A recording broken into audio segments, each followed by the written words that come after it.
Teaching techniques. There are other ways of finding 10%.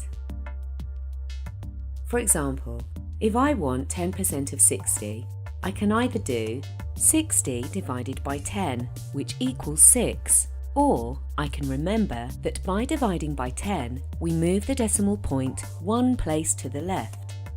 Now, the decimal point is always at the end of a whole number, so if we move it one place to the left, it would go to here and become 6.0.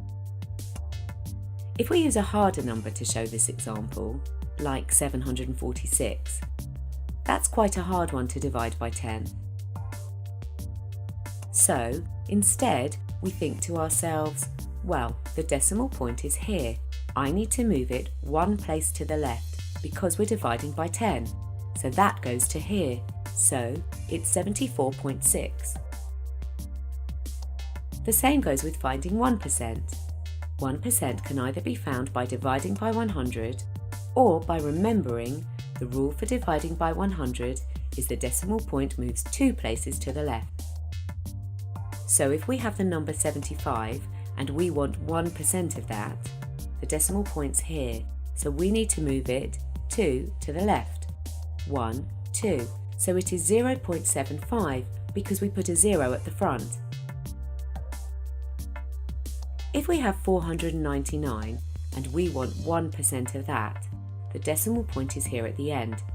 So to divide by 100, we go 1, 2 to the left.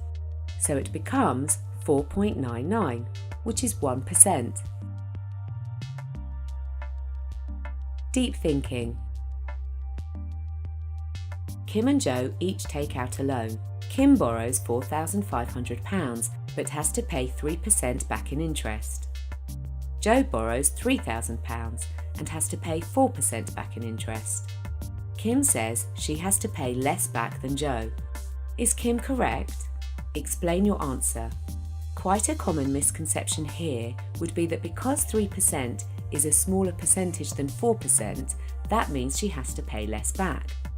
However, we have to take into account that it is 3% of £4,500 and 4% of £3,000, so we do need to do a calculation.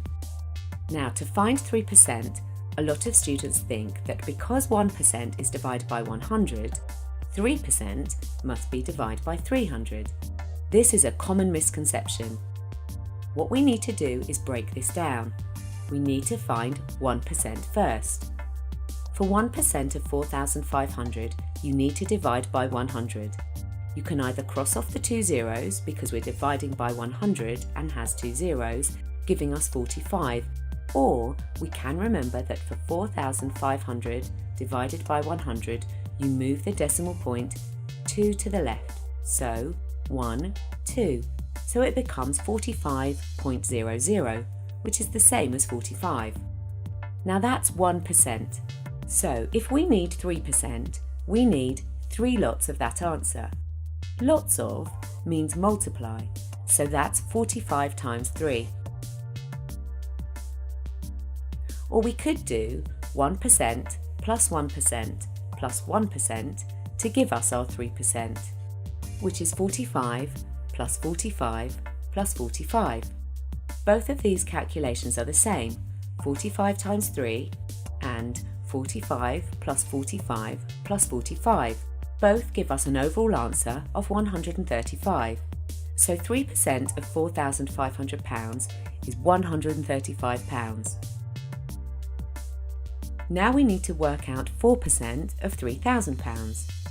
So again we start with 1% of 3,000.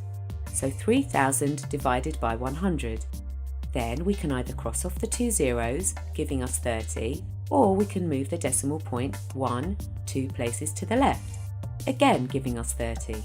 Now, we don't want 1%, we want 4%. So again, we can either add up 4 lots of 30, or do 4 times 30, giving us an answer of £120. So, 4% of £3,000 is £120. To completely answer the question says, is Kim correct?